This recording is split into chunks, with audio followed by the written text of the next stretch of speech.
പെട്ടെന്ന് ബച്ചൻ സെക്യൂരിറ്റി അടുത്ത് പറഞ്ഞിട്ട് എന്നെ അങ്ങോട്ട് വിളിപ്പിക്കുക. അപ്പോൾ അങ്ങനെ പെട്ടെന്ന് ചെന്നു, ബച്ചൻ്റെ അടുത്ത് നിന്നു. അപ്പോൾ എനിക്ക് ചെന്ന് ഞാൻ നിന്ന് കഴിഞ്ഞാൽ വടക്കാമരം പോലെ ഞാനൊരു അരക്കമുള്ളൂ ബച്ചൻ്റെ. അമിതാഭ് ബച്ചനെ കാണാൻ വേണ്ടി പോവും. അമിതാഭ് ബച്ചൻ്റെ സെക്യൂരിറ്റി പറ്റില്ല എന്ന് പറയും, ഇവൻ കയറി ഉടക്കും. അപ്പോൾ ഞാനിങ്ങനെ ആലോചിക്കുന്നത് ഇവൻ്റെ മയ്യത്ത് എങ്ങനെ ആലുവക്ക് കൊണ്ടുപോകുന്നുള്ള ആലോചിക്കാറുണ്ട്. ചോദിക്കേണ്ട ചോദ്യമല്ല, സിദ്ദീഖ് ലാലിനോട് ചോദിക്കണത്. അവരെന്താണ് എന്നെ പരിഗണിക്കാറുണ്ട്? കാരണം അവരുടെ സിനിമ കാലഘട്ടത്തിൽ തന്നെ വന്ന ഒരാളാണ് ഞാനും സിനിമയിൽ. അവർ സിനിമ ചെയ്യുന്ന കാലത്തൊക്കെ ഞാൻ വേറെ സിനിമകളിൽ അഭിനയിച്ചുകൊണ്ടിരിക്കുന്നുണ്ട്. സംവിധായകൻ എന്നോട് ചോദിച്ചു, നിങ്ങൾക്ക് ഈ പേര് ഒരു പാരയായിട്ടുണ്ടോ എന്ന് ചോദിച്ചു. ഞാൻ എന്ത് പറ്റി? അല്ല, കലാഭവൻ എന്നുള്ള ഞാൻ ചിന്താഗതി ഉണ്ട് എന്നുള്ളത് യാഥാർത്ഥ്യമാണ് സിനിമയിൽ. അതൊരു സൗഹൃദത്തിൻ്റെ ഭാഗമായിട്ട് അവർ വളർത്തിയെടുത്തതാണ്. അത് ഒരു നല്ല സ്വഭാവം ഉണ്ടായിരുന്ന വെച്ചാൽ പെട്ടെന്ന് പ്രതികരിക്കും, പറയേണ്ട കാര്യം മുഖത്ത് നോക്കി പറയും. ഇപ്പോൾ അതൊക്കെ മാറ്റി വെച്ചിട്ടുണ്ട്. 38 വർഷം, 200-ലധികം ചിത്രങ്ങൾ, ചെറുതും വലുതുമായ ഒട്ടേറെ വേഷങ്ങൾ. എന്നാലും റഹ്മാൻ മലയാള സിനിമയിൽ ഒരു സജീവ സാന്നിധ്യമാകാത്തത് എന്തുകൊണ്ടാണ്? എനിക്ക് തോന്നുന്ന പല കാരണങ്ങളുണ്ടാകാം. ഒന്ന്, ഞാൻ ഈ പറഞ്ഞ കൂട്ട് എനിക്ക് ഏറ്റവും പ്രിയപ്പെട്ടത് സിനിമ തന്നെയാണ്. പക്ഷേ സിനിമയ്ക്കിടയിൽ ഞാൻ ചില ബിസിനസ്സുകളൊക്കെ ചെയ്യാൻ വേണ്ടി പോകും. അപ്പോൾ ഒരു ഗ്യാപ്പ് വരും. പിന്നെ ആ ബിസിനസ് ലാഭം കൊണ്ട് നിർത്തിയിട്ട് വീണ്ടും സിനിമയിൽ സജീവമാകും. അപ്പോൾ ഈ സിനിമ എന്ന് പറയുന്നത് എനിക്ക് തോന്നുന്നത് നമ്മളെ എപ്പോഴും അതിൽ തന്നെ ശ്രദ്ധാപൂർവം നീങ്ങേണ്ട ഒരു കാര്യമാണ്. ഇടയ്ക്ക് അതിന് ബ്രേക്ക് വരുമ്പോൾ അതിൻ്റേതായ പ്രശ്നങ്ങളുണ്ടാവും. അതായിരിക്കാം ഒരു കാരണം. പിന്നെ നിരന്തരം ശ്രമിച്ചുകൊണ്ടിരിക്കണമെന്നാണ് പറയുന്നത്. ആ ശ്രമം എന്നെ സംബന്ധിച്ചിടത്തോളം കുറവാണ്. അതെൻ്റെ ഓരോരുത്തർക്കും ഒരു ബേസിക് നേച്ചർ ഉണ്ടല്ലോ. അല്ല എൻ്റെ അഹങ്കാരമാണെന്ന് എനിക്ക് തോന്നുന്നില്ല. കാരണം എനിക്കെന്തോ ഒരു ചാൻസുകൾ ഇങ്ങനെ ചോദിച്ചിട്ട് പോകാൻ, ചോദിച്ചില്ല എന്നല്ല, ചോദിക്കാറൊക്കെ ഉണ്ട്. നമ്മുടെ പ്രിയപ്പെട്ട അല്ലെങ്കിൽ സൗഹൃദമുള്ളവരുടെ അടുത്ത് ചാൻസൊക്കെ ചോദിക്കാറുണ്ട്. അല്ലാതെ ഒരു പരിചയമില്ലാത്ത സ്ഥലത്തൊക്കെ പോയിട്ട് ഒരു അപരിചിതനെ പോലെ നിന്നിട്ട് പരിചയപ്പെടുത്തി ചാൻസ് ചോദിക്കുക എന്നുള്ളത് എന്നെ കൊണ്ടൊന്നും സാധിക്കുന്ന കാര്യമല്ല. എത്ര ഞാൻ ചെയ്താലും അത് നാടകമായി പോകും. അതൊരു കാരണമാകാം. ഇതൊക്കെ ആയിരിക്കാം. ഇപ്പോൾ ഞാനത് മാറിയിട്ടുണ്ട്. ഇപ്പോൾ ഞാൻ കുറച്ചുകൂടി ബിസിനസ് ആക്ടിവിറ്റീസൊന്നുമില്ല. കുറച്ച് നാളായിട്ട്, കുറേ വർഷങ്ങളായിട്ട് സിനിമയിൽ തന്നെ ശ്രദ്ധിക്കുന്നു. പിന്നെ ഈ അടുത്ത് ഞാൻ ഒരുപാട് സിനിമകൾ ഒഴിവാക്കി. അത് വേറൊന്നും കൊണ്ടല്ല, സൗഹൃദം കൊണ്ട് വരുന്ന വേഷങ്ങളാണ്. അതൊക്കെ ചെറിയ വേഷങ്ങൾ. അല്ലെങ്കിൽ ചെറിയ വേഷം ചെറുതാണെന്നുള്ളതല്ല, പെർഫോം ചെയ്യാൻ ഉണ്ടായ ഒരു സീനാണെങ്കിൽ അതിലെന്തെങ്കിലും പെർഫോം ചെയ്യാനുള്ള ഒരു ഏരിയ വേണം. അപ്പോൾ അതില്ലാത്ത കൊണ്ട് പല സിനിമകളും ഒഴിവാക്കിയിട്ടുണ്ട്. നല്ല സിനിമകൾ സെലക്ട് ചെയ്യാൻ പറ്റുന്നുണ്ട്. ഇനി എനിക്ക് തോന്നുന്നു ഈ വർഷമൊക്കെ എനിക്ക് ഗുണകരമായിരിക്കും. കാരണം ഇപ്പോൾ ഞാൻ ചെയ്ത റിലീസാകാനുള്ള 1-2 സിനിമകളുണ്ട്. അതൊക്കെ നല്ല ക്യാരക്ടേഴ്സാണ്. കലാഭവൻ ആർട്ടിസ്റ്റ് ആയതുകൊണ്ടായിരിക്കാം തുടക്കകാലങ്ങളിൽ ധാരാളം ഹ്യൂമർ കഥാപാത്രങ്ങളാണ് റഹ്മാൻ ചെയ്തിരിക്കുന്നത്. ഇടയ്ക്ക് നല്ല സീരിയസ് കഥാപാത്രങ്ങളും ചെയ്തിട്ടുണ്ട്. ഇനി തുടർന്ന് ഏതു തരം കഥാപാത്രങ്ങളാണ് റഹ്മാൻ തിരഞ്ഞെടുക്കുക? എനിക്കെന്നും ഗൗരവമുള്ള അഭിനയ പ്രാധാന്യമുള്ള കഥാപാത്രങ്ങൾ ചെയ്യാനാണ് താല്പര്യം. പിന്നെ ഞാൻ ആദ്യകാലത്ത് ഈ കലാഭവനിൽ നിന്ന് വന്നുകൊണ്ട്, കലാഭവനിൽ സ്റ്റേജിൽ ചെയ്തിരുന്നത് ഹ്യൂമറാണല്ലോ. അന്ന് ഞാൻ ഒരു ഹ്യൂമർ ചെയ്യുമ്പോൾ അന്ന് എൻ്റെ കൂടെ ഉണ്ടായിരുന്ന പലരും വെച്ച് നോക്കുമ്പോൾ എൻ്റെ ഒരു വ്യത്യസ്തമായ ഹ്യൂമർ പെർഫോമൻസ് ആയിരുന്നു. കാരണം ഞാൻ അവിടെ സീരിയസ് ആയിട്ട് തന്നെയാണ് ഹ്യൂമർ അവതരിപ്പിച്ചിരുന്നത്. അങ്ങനെയുള്ള ചിരിയാണ് അന്ന് വന്നുകൊണ്ടിരുന്നത്. സിനിമയിൽ വരുമ്പോൾ ഈ കലാഭവൻ റഹ്മാൻ എന്നുള്ള പേര് വരുമ്പോൾ സ്വാഭാവികമായിട്ടും എല്ലാവരും മിസ് പരേഡ് കണ്ടുള്ള പരിചയം. അപ്പോൾ അത് വെച്ചിട്ട് സ്വാഭാവികമായിട്ടും ഹ്യൂമർ വേഷങ്ങൾ തരാനായിരിക്കും കൂടുതൽ താല്പര്യം. അങ്ങനെ ഒരുപാട് വേഷങ്ങൾ ഹ്യൂമറായിട്ട് ബന്ധപ്പെട്ട ക്യാരക്ടേഴ്സ് ചെയ്തിട്ടുണ്ട്. അപ്പോൾ ഇത് ചോദിച്ചപ്പോൾ എനിക്ക് പറയാനുള്ള, ഞാനിപ്പോൾ ഈ അടുത്ത് ചെയ്ത റിലീസാകാനുള്ള സിനിമയിൽ അതിൻ്റെ അഭിനയമൊക്കെ പൂർത്തിയാക്കി പാക്കപ്പിൻ്റെ അന്ന് സംവിധായകൻ എന്നോട് ചോദിച്ചു, നിങ്ങൾക്ക് ഈ പേര് ഒരു പാരയായിട്ടുണ്ടോ എന്ന് ചോദിച്ചു. ഞാൻ എന്ത് പറ്റി? അല്ല, കലാഭവൻ എന്നുള്ള. ഞാൻ ഇല്ലല്ല, അതിനെനിക്ക് അഭിമാനമുള്ളൂ. കാരണം കലാഭവൻ എന്ന് പേര് കൂട്ടി വന്ന നല്ലതല്ല. ഞാൻ അത്ര നാൾ വർക്ക് ചെയ്തൊരു സ്ഥലത്ത് എൻ്റെ പേരിനോട് ചേർത്ത് കലാഭവൻ വരുമ്പോൾ അത് നമുക്കൊരു ആസ് എ ആർട്ടിസ്റ്റ് ഒരു വലിയൊരു ബഹുമാനം തരുന്നൊരു കാര്യമെന്ന് പറഞ്ഞു. അല്ല, അതുകൊണ്ടല്ല പറഞ്ഞു, നിങ്ങൾക്ക് ഇപ്പോൾ ഇതിൽ നമ്മളൊരു പെർഫോമൻസ് ഏരിയയൊക്കെ വെച്ചിട്ട് ഞങ്ങൾക്ക് നോക്കിയിട്ട് നിങ്ങൾക്ക് ഏറ്റവും യോജിക്കുന്ന സീരിയസ് വേഷങ്ങളാണ് എന്ന് പറഞ്ഞുകൊണ്ട് എനിക്കും അറിയാവുന്ന കാര്യങ്ങളാണ്. പക്ഷേ ഇപ്പം അതിന് ഈ പറഞ്ഞ പോലെ ചോദിച്ച പോലെ തന്നെ ഇപ്പം മാറ്റങ്ങൾ വരുന്നുണ്ട്. ഞാനും ശ്രദ്ധിച്ചാണ് ചെയ്യുന്നത്. ഗൗരവമുള്ള കഥാപാത്രങ്ങൾ തന്നെയാണ് ഇപ്പോൾ ചെയ്തിരിക്കുന്നത്, ഇനി ചെയ്യാൻ വേണ്ടി ഉദ്ദേശിക്കുന്നത്. സിനിമയിലിപ്പോൾ ഗ്രൂപ്പിസവും ലോബിയിങ്ങൊക്കെയാണ് കാണുന്നത്. അതായത് സ്ഥിരം ഒരു ടീം തന്നെ അവരുടെ ഗ്രൂപ്പിൽ അഭിനയിച്ചുകൊണ്ടിരിക്കുക, പുതിയതാർക്കും അവസരം കിട്ടാതെ വരുന്ന ഒരു അവസ്ഥ. അങ്ങനെയൊരു അവസ്ഥ റഹ്മാന് അനുഭവപ്പെട്ടിട്ടുണ്ടോ? ലോബിയിങ് ഉണ്ടോ മലയാള സിനിമയിൽ? ഗ്രൂപ്പ് അങ്ങനെയുള്ളൊരു ചിന്താഗതി ഉണ്ട് എന്നുള്ളത് യാഥാർത്ഥ്യമാണ് സിനിമയിൽ. അതൊരു സൗഹൃദത്തിൻ്റെ ഭാഗമായിട്ട് അവർ വളർത്തിയെടുത്തണം. അതിപ്പോൾ നമ്മളെ ബാധിക്കണമെന്ന് ചോദിച്ചു കഴിഞ്ഞാൽ എന്താ പറയുക, എനിക്കങ്ങനെ തോന്നിയിട്ടില്ല. ഞാനങ്ങനെ ഒരു ഗ്രൂപ്പിലൊന്നുമില്ല, എല്ലാവരുമായിട്ട് സൗഹൃദമുള്ള ഒരാളാണ്. ഇപ്പോൾ കൂടുതലും എനിക്കിപ്പോൾ ന്യൂജൻ വിഭാഗത്തിൽപ്പെട്ട കുട്ടികളായിട്ട് കൂടുതൽ അടുപ്പം. അവരുടെ സിനിമകളൊക്കെയാണ് പലതും ചെയ്യുന്നതും ചെയ്യാൻ പോകുന്നതൊക്കെ. അപ്പോൾ അത് ബാധിക്കുന്നവരുണ്ടാകാം സ്വാഭാവികമായിട്ടും. പക്ഷെ എന്നെ സംബന്ധിച്ചിടത്തോളം എനിക്കങ്ങനെ അതുകൊണ്ട് എനിക്ക് സിനിമ കുറഞ്ഞെന്നോ ഒന്നും ഞാൻ പറയാൻ തയ്യാറില്ല. കാരണം സിനിമ കിട്ടാന്നുള്ളത്, ഒന്നാം സിനിമയിൽ വന്നു കഴിഞ്ഞാൽ സിനിമയിൽ നിൽക്കാമെന്നുള്ളത് ഒരു ഭാഗ്യമാണ് പ്രധാനം. പിന്നെ കഴിവ് വേണം. കഴിവുള്ളവർക്ക് എത്ര ആളും വേണമെങ്കിലും പിടിച്ചേക്കാം. അപ്പോൾ ശരിക്കും പറഞ്ഞാൽ നമ്മളങ്ങനെ നമുക്ക് തിരക്ക് കുറവാണ്, നമുക്ക് സിനിമയില്ല. അപ്പോൾ അങ്ങനെ വേണമെങ്കിലൊക്കെ പറയാം, അത് ഭയങ്കര ഗ്രൂപ്പ് കളിയാന്നേ, നമുക്കൊന്നും എഴുത്താൻ പറ്റില്ല, അങ്ങനെയൊന്നും അതിനോടൊന്നും എനിക്ക് യോജിപ്പില്ലാത്ത ആളാണ്. നമുക്ക് ഭാഗ്യവും കഴിവുമൊക്കെ ഉണ്ടെങ്കിൽ പിന്നെ ദൈവഭാഗ്യമാണ് പ്രധാനം ആവശ്യം, ദൈവത്തിൻ്റെ സപ്പോർട്ട്. അതുകൊണ്ടെങ്കിൽ സ്വാഭാവികമായിട്ടൊക്കെ അത്യാവശ്യം സിനിമയൊക്കെ ഉണ്ടാവും. ഈ നടന്മാർക്ക് ഒരു സെൽഫ് മാർക്കറ്റിങ്ങിൻ്റെയൊക്കെ ആവശ്യം വരുന്നുണ്ടോ ഇപ്പോൾ? നടന്മാർക്ക് സെൽഫ് മാർക്കറ്റിങ്ങിൻ്റെ ആവശ്യം എന്നും ഉണ്ട്. അതാണ് ഞാൻ നേരത്തെ പറഞ്ഞത്. ആ ഒരു കാര്യത്തിൽ ഞാൻ വളരെ പുറകിലോട്ടാണ്. അതൊക്കെ തന്നെ ആയിരിക്കും ആദ്യം ചോദിച്ച ചോദ്യത്തിന് ഒരു ഉത്തരമാണത്. എന്തുകൊണ്ട് സിനിമയിൽ തിരക്കാവുന്നില്ല എന്ന് ചോദിച്ചാൽ, സെൽഫ് മാർക്കറ്റിംഗ് ശരിക്കും പറഞ്ഞാൽ വളരെ അത്യാവശ്യമായൊരു ഘടകം തന്നെയാണ് ഇപ്പോൾ സിനിമയിൽ. എല്ലാവരും അങ്ങനെയാണ്. എനിക്കങ്ങനെ സെൽഫ് മാർക്കറ്റിങ്ങിനെ കുറിച്ചൊരു വലിയ വ്യക്തമായ ഐഡിയ ഒന്നുമില്ല. പിന്നെ ഞാനിപ്പോൾ പണ്ട് കാലത്ത് ഒരു നല്ല സ്വഭാവം ഉണ്ടായിരുന്ന വെച്ചാൽ പെട്ടെന്ന് പ്രതികരിക്കും, പറയേണ്ട കാര്യം മുഖത്ത് നോക്കി പറയും. ഇപ്പോൾ അതൊക്കെ മാറ്റി വെച്ചിട്ടുണ്ട്.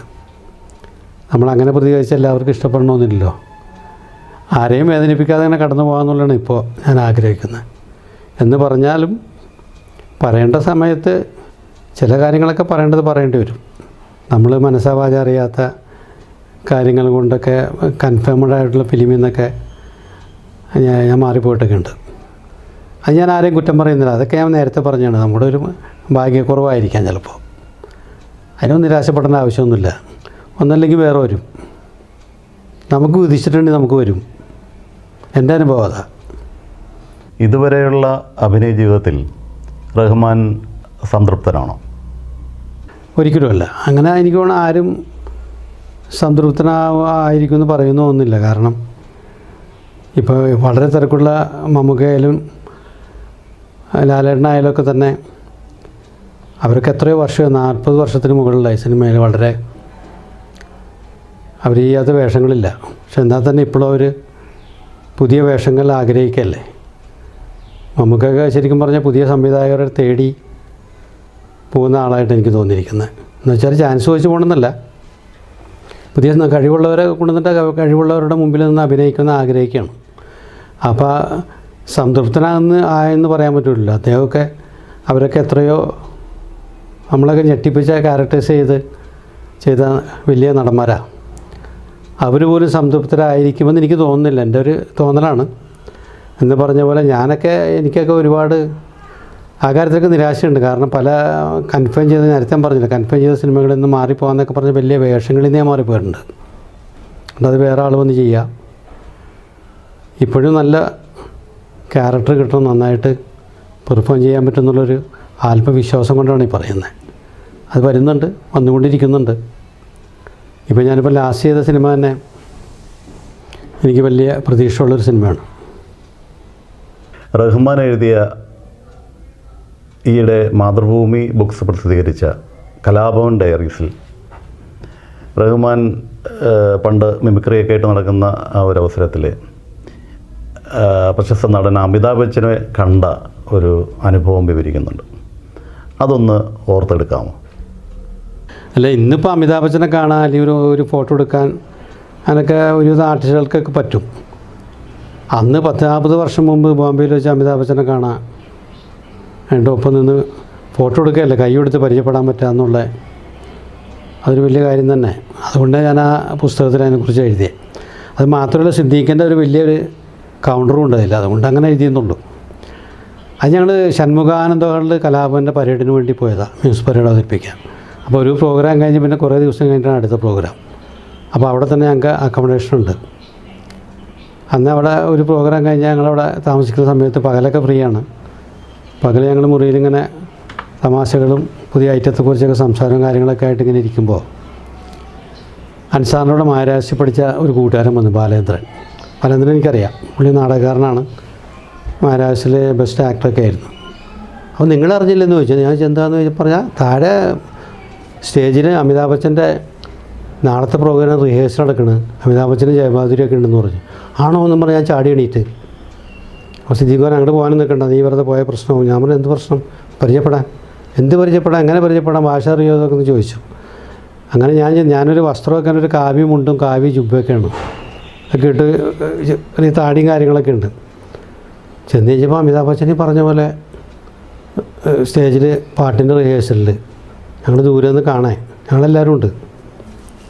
അങ്ങനെ അവിടെ നിന്ന് സെക്യൂരിറ്റിയുടെ അടുത്ത് അറിയാവുന്ന ഹിന്ദിയിലൊക്കെ പറഞ്ഞു ഒപ്പിച്ച് അങ്ങനെ കാണണം, ഒന്ന് ബച്ചൻ സാഹിബിൻ്റെ അടുത്ത് പറയാൻ പറ്റുമോ, ജസ്റ്റ് ഒന്ന് കാണാൻ വേണ്ടിയിട്ട് ഞങ്ങൾ കലാപം എന്ന് പറഞ്ഞ വലിയൊരു സ്ഥാപനത്തിൽ നിന്ന് വരെയാണ് കൊച്ചി.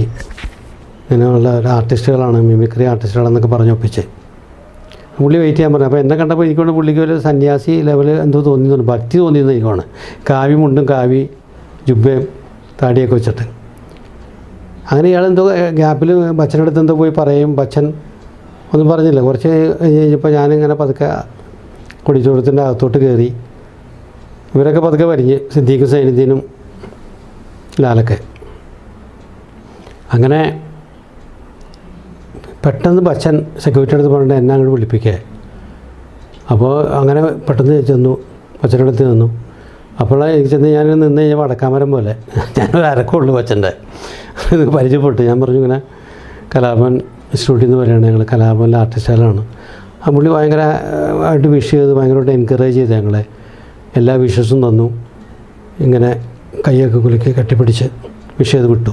അപ്പോൾ അന്നിങ്ങനെ ഈ പറഞ്ഞിട്ട് മൊബൈലൊന്നും ഇല്ലാത്തതുകൊണ്ട് ഫോട്ടോ എടുക്കാൻ പറ്റിയില്ല. അപ്പോൾ താഴെ ഇങ്ങനെ ഇറങ്ങി വരുമ്പോൾ സിദ്ദീഖ് ഭയങ്കര ടെൻഷനിലേക്കാണ്. അപ്പോൾ ലാല് ചോദിച്ചു, നീ മാഷെന്ന് വിളിക്കണം സിദ്ദീഖിനെ. ലാല് എന്താ ടെൻഷൻ എന്താ മാഷ? അല്ല, ഞാനേ ഇവൻ്റെ സ്വഭാവം വെച്ചിട്ട് ഇവൻ അമിതാഭ് ബച്ചനെ കാണാൻ വേണ്ടി പോവും, അമിതാഭ് ബച്ചനെ സെക്യൂരിറ്റി പറ്റില്ല എന്ന് പറയും, ഇവൻ കയറി ഉടക്കും. അപ്പോൾ ഞാനിങ്ങനെ ആലോചിക്കരുത്, ഇവൻ്റെ മയ്യത്ത് ഇങ്ങനെ ആലുവൊക്കെ കൊണ്ടുപോകുന്നുള്ള ആലോചിക്കാറുണ്ട്. അപ്പോൾ ആ ഒരു കൗണ്ടർ വെച്ചിട്ടാണ് ഞാൻ ആ പുസ്തകത്തിൽ എഴുതിയത്. കലാഭവൻ മുതൽ സിദ്ദീഖ് ലാലുമായിട്ട് റഹ്മാൻ വലിയ സൗഹൃദത്തിലായിരുന്നല്ലോ. എന്നാൽ തുടർന്ന് അവർ സിനിമ ചെയ്യുമ്പോൾ അത് പലതും സൂപ്പർ ഹിറ്റായി മാറുകയും ചെയ്തു. ഇതിലൊന്നും റഹ്മാന് വേണ്ടത്ര പരിഗണന കിട്ടിയിട്ടില്ലെന്നാണ് തോന്നുന്നത്. അത് ശരിയല്ലേ? തോന്നുന്നില്ല എന്നല്ല, പരിഗണിച്ചിട്ടില്ല.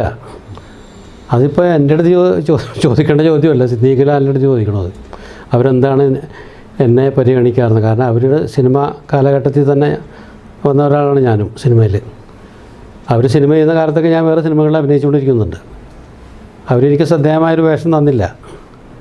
എനിക്കതിൽ പരാതിയൊന്നുമില്ല. ഞാൻ നേരത്തെ പറഞ്ഞിരിക്കുന്നു. ഇപ്പോഴും സിദ്ദീഖ് പോയി, ലാല് ആയിട്ട് ഇപ്പോഴും നല്ല ബന്ധമാണ്, എന്നും നല്ല ബന്ധമാണ്.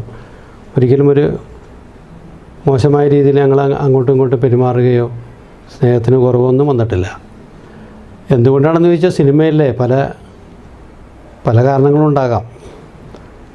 അത് അവരോട് തന്നെയാണ് ശരിക്കും ചോദിക്കേണ്ടത്. കാരണം എന്തുകൊണ്ട് എന്നെ പരിഗണിച്ചില്ല എന്ന് ചോദിച്ചു കഴിഞ്ഞാൽ ഞാൻ എന്താ പറയുക, അത് ശരിയാണ്, ആ ചോദ്യം കറക്റ്റാണ്. മലയാള സിനിമയിലെ ഏറ്റവും കൂടുതൽ ഹിറ്റുകൾ ഒരുക്കിയ പ്രമുഖരായ ഡയറക്ടേഴ്സിൽ ഒരാൾ, 2 പേരാണ് അവർ. ഒരു പക്ഷേ മലയാള സിനിമയിലെ ഏറ്റവും കൂടുതൽ ഓടിയ സിനിമ ഒരു പക്ഷേ ഗോഡ് ഫാദറാണ്, അങ്ങനെയാണ് ഞാൻ കേട്ടിരിക്കുന്നത്. അതിൻ്റെ സംവിധായകരാണ്. അപ്പോൾ അവർക്ക് എന്താണ് എന്നെ പരിഗണിക്കാൻ പറ്റാത്തതെന്ന് ചോദിച്ചാൽ എനിക്കതിന് ഉത്തരം പറയാൻ കഴിയില്ല.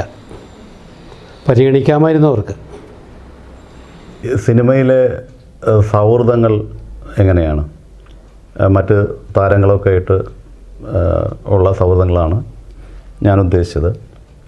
ഈ നമ്മുടെ മൺമറഞ്ഞുപോയ MG സോമനുമായിട്ട് ഭയങ്കര അടുപ്പമായിരുന്നു റഹ്മാൻ എന്ന് ഞാൻ വായിച്ച് അറിഞ്ഞിട്ടുണ്ട്. അതിനെക്കുറിച്ചൊന്ന് പറയാം. സിനിമയിൽ ഒരുപാട് സൗഹൃദങ്ങളുണ്ട്. പിന്നെ സൗഹൃദങ്ങളുടെ അത് പേരെടുത്ത് പറയാൻ പറ്റില്ല. കാരണം നമ്മളിപ്പോൾ ഈ ചുരുങ്ങിയ സംസാരത്തിനിടയിൽ പേര് പറയുമ്പോൾ ആരുടെങ്കിലൊക്കെ പേര് പറയാൻ പറ്റാമെന്നാൽ പിന്നെ അത് അവർക്കൊരു മാനസിക വിഷമമുണ്ടാകും. ഒരുപാട് നല്ല കൂട്ടുകാരുണ്ട്, വർഷങ്ങളായിട്ട് നിലനിൽക്കുന്ന സൗഹൃദങ്ങളുണ്ട്. അത് എനിക്ക് അല്ലെങ്കിലും സിനിമയിലും അല്ലാതെയൊക്കെ തന്നെ ഒട്ടേറെ സൗഹൃദങ്ങളുണ്ട്. അത് എനിക്ക് ജീവിതത്തിൽ വലിയൊരു അസറ്റായിട്ട് തോന്നുന്നുണ്ട്. അത് കൂട്ടുകാർ ശരിക്കും പറയാൻ നമുക്കെപ്പോഴും നമുക്ക് എന്തെങ്കിലും ഒരു വീഴ്ച കാര്യങ്ങളൊക്കെ വരുമ്പോൾ ഒരു താങ്ങായിട്ട് നിൽക്കുന്ന അവരായിരിക്കും. കുടുംബം ഉണ്ടെങ്കിൽ തന്നെ കുടുംബത്തോടൊപ്പം തന്നെ അവരുടെ ഒരു താങ്ങ് വലുതായിരിക്കും. സോമേട്ടനായിട്ട് എനിക്ക് ഒരു അറ്റാച്ച്മെൻറ്റ് ഉണ്ടായിരുന്നു. എനിക്ക് സോമേട്ടനെ ഭയങ്കര ഇഷ്ടമായിരുന്നു. കാരണം ഞാൻ കലാഭവൻ്റെ പരേഡിൽ ഏറ്റവും കൂടുതൽ നിറഞ്ഞു നിന്നിരുന്ന സോമേട്ടനെ അനുകരിച്ചിട്ടാണ്. അപ്പോൾ അത് അങ്ങനെ തന്നെയാണ് എങ്ങനെയോ അല്ല സോമേട്ടനെ പരിചയപ്പെടാൻ സാധിക്കുകയും പിന്നെ ആ ഒരു സൗഹൃദം വലിയ സൗഹൃദമായിട്ട് മാറി. കാരണം ഞങ്ങളൊരു ഗൾഫ് യാത്രയിൽ ഒരു മാസത്തിനടുത്ത് ഒന്നിച്ചിട്ടുണ്ടായിരുന്നു. സോമേട്ടൻ്റെ നേതൃത്വത്തിലുള്ള വലിയ ഗ്രൂപ്പിൻ്റെ യാത്രയായിരുന്നു. അന്നൊക്കെ എന്നെ ചേർത്ത് പിടിച്ചാളാ സോമേട്ടൻ.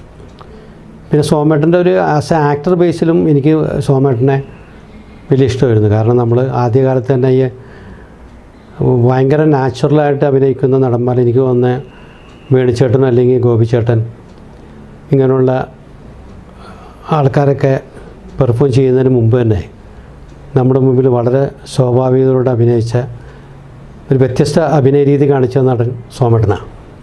കാരണം ഇന്ന് ഞാൻ ഓർക്കണം, ചെറിയ വേഷമാണെങ്കിലും ചട്ടക്കാരിയിലെ റിച്ചാർഡും അല്ലെങ്കിൽ ചുവന്ന സന്ധ്യകളിലെ നായകൻ മോഹൻ്റെ കൂട്ടുകാരനായിട്ട് തന്നെ സോമേട്ടൻ്റെ ക്യാരക്ടറൊക്കെ. കാരണം അന്ന് വരെ അഭിനയിച്ച് വന്ന നടന്മാരുടെ രീതിയിൽ നിന്ന് വ്യത്യസ്തമായിരുന്നു. അപ്പോൾ സോമേട്ടൻ്റെ അഭിനയവും എന്നെ ഭയങ്കരമായിട്ട് സ്വാധീനിച്ചിട്ടുണ്ട്. പിന്നെ അദ്ദേഹം എന്നോട് കാണിച്ച സ്നേഹം, അതുപോലെ അദ്ദേഹത്തിൻ്റെ പെരുമാറ്റ രീതി എന്നോടൊന്നല്ല, എനിക്ക് തോന്നുന്നത് ഒരു പക്ഷേ ഒരു നാച്ചുറൽ ഡെത്ത് എന്ന് പറയും സോമേട്ടൻ്റെ. എന്ന് വെച്ചാൽ അസുഖം വന്ന് മരിച്ചാണ്. എനിക്ക് തോന്നുന്നു അക്കാലം വരെ ഇത്രയധികം ആൾ കൂടിയ ഒരു മരണം തിരുവല്ല ഇത്രയും ജനത്തിനെ കണ്ടിട്ടില്ല. മലയാള സിനിമ ഒന്നടങ്കം അവിടെ ഉണ്ടായിരുന്നു. അത് സോമേട്ടനോടുള്ള സ്നേഹവും ബഹുമാനമാണ്. എല്ലാവർക്കും ഇഷ്ടമായിരുന്നു സോമേട്ടനെ. എനിക്ക് ഏറ്റവും കൂടുതൽ അറ്റാച്ച്മെൻ്റ് ഉണ്ടായിരുന്ന ആളാണ്. ഇന്നും സോമേട്ടനെ കുറിച്ച് ഓർക്കുമ്പോൾ ചെറിയ വിഷമം.